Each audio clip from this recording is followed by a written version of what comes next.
शिक्षणाचा आणि मुख्यतः शालेय शिक्षणाचा मूळ उद्देश हे खरं म्हणजे सर्वांगीण शिक्षण असा आहे.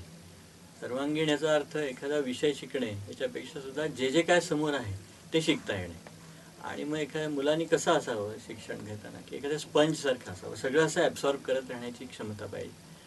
आणि ती क्षमता कशी जोपासली जाईल हे खरं म्हणजे पालकांनी आणि शिक्षकांनी बघितलं पाहिजे.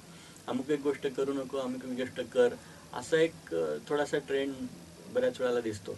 परंतु शिक्षणाचा तो उद्देश नाही. शिक्षणामध्ये सर्व गोष्टी यायला पाहिजेत. प्रबोधिनीमध्ये आपण असं म्हणतो की सगळे विषय तर शिकलेच पाहिजेत, त्याच्याबरोबर कला वेगवेगळ्या शिकल्या पाहिजेत. त्याच्यासाठी एक्सपोजर, ती संधी आपण उपलब्ध करून देत असतो.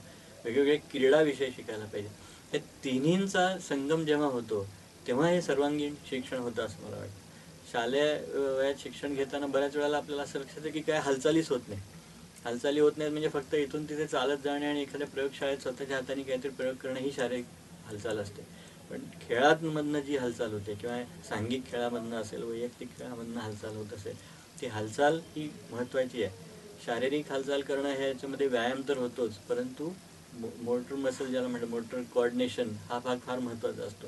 पुढच्या आयुष्यात तो खूप महत्त्वाचा आपल्याला ठरत असतो. आणि हे मुलांना सहजपणे करता येईल अशी संधी उपलब्ध करून देता आली पाहिजे. कला अभिव्यक्तीचं पण तसंच आहे.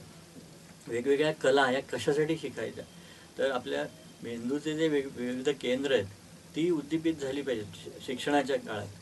ती पुढच्या काळात त्याचं फक्त ॲप्लिकेशन नाही, ती फक्त उपयोगात कशी आणायची असं आपण करत असतो.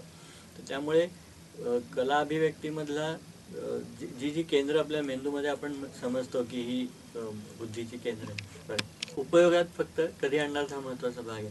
कला अभिव्यक्तीचा विषय असा आहे की विविध जी मेंदूची बौद्धिक केंद्र ज्याला आपण म्हणतो की मेंदूमध्ये आपण जे शिकत असतो ते प्रत्येक वेळेला काहीतरी केंद्र हे आपण उद्दीपित करत असतो. कला अभिव्यक्तीची किंवा कला शिकत असतानाची जी केंद्र आहेत ती बुद्धीच्या वाढीसाठी किंवा इतर अनेक विषयांच्या उपयोगात आणण्यासाठी फार महत्त्वाची आहे. गणित शिकताना, शास्त्र शिकताना किंवा इतर विषय शिकताना जे जे आपण मेंदूमध्ये फीड करत असतो किंवा जी हालचाली होत असतात त्यातल्या खूप हालचाली ह्या कला शिकताना आणि विशेषतः आवडीने शिकताना, त्यातला मूळ हेतू समजून घेऊन शिकताना हे आपोआप होत असतात. विविध प्रकारचं स्पॅशियल थिंकिंग ज्याला आपण म्हणतो त्याचा खूप उपयोग हा आपल्याला या कलेचा विषय शिकताना होत असतो असा अनुभव आहे. त्यामुळे शालेय शिक्षण हे कुठल्याही एखाद्या कौशल्याचं शिक्षण नसून जनरलाइज शिक्षण, सर्व प्रकारचं शिक्षण हा त्याचा मूळ हेतू आहे. आणि हा हेतू साध्य करायचा असेल तर अमुक एक गोष्ट नको आणि अमुक एक गोष्ट मुद्दामून करायची अशापेक्षा सुद्धा सर्व गोष्टी ह्या करता आल्या पाहिजेत. कला अभिव्यक्तीमध्ये आपण मुद्दामून म्हणतो की गायन, वादन, नृत्य, नाट्य, शिल्प, चित्र हे जे सगळे मूळ आर्ट फॉर्म्स आहेत, मूळ कला विषय आहेत, ह्याचं एक्सपोजर मुलांना मिळणं हे फार गरजेचं आहे.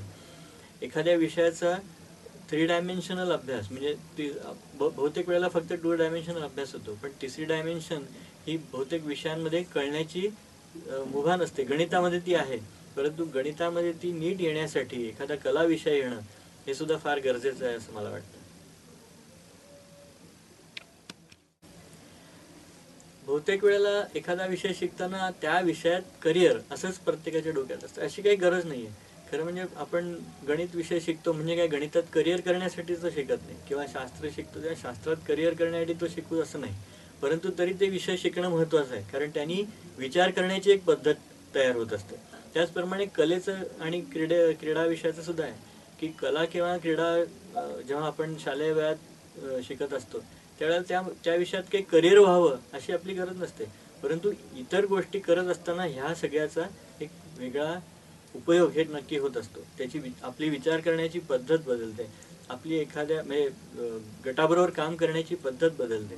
हा त्यातला महत्त्वाचा भाग आहे. त्यामुळे करिअर करण्यासाठी एखादा विषय शिकणे हे स्पेशलाइज शिक्षण झालं, परंतु मूळ विचार करण्याची पद्धत ही बदलणे हे मूळ शिक्षण झालं आणि त्यासाठी हे सगळे विषय आपण शिकले पाहिजेत.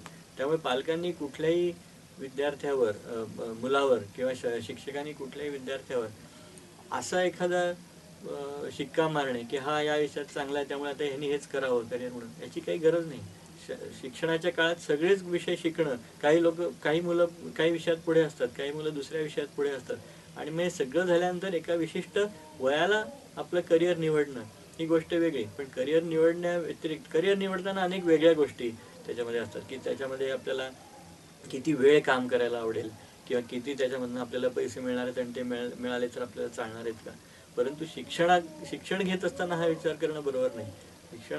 शिक्षण घेत असताना सगळेच विषय शिकणं, ते आत्मसात करणं, त्यामुळे विचार करण्याची पद्धत, मेंदू सशक्त करणं. जसं आपण एखादा खेळ खेळताना फिजिकल फिटनेस जसा महत्त्वाचा आहे, तसं कुठलाही बाकीचे विषय घेताना मेंदू सशक्त असणं, विचार करण्याची पद्धत सशक्त असणं हे जास्त गरजेचं आहे.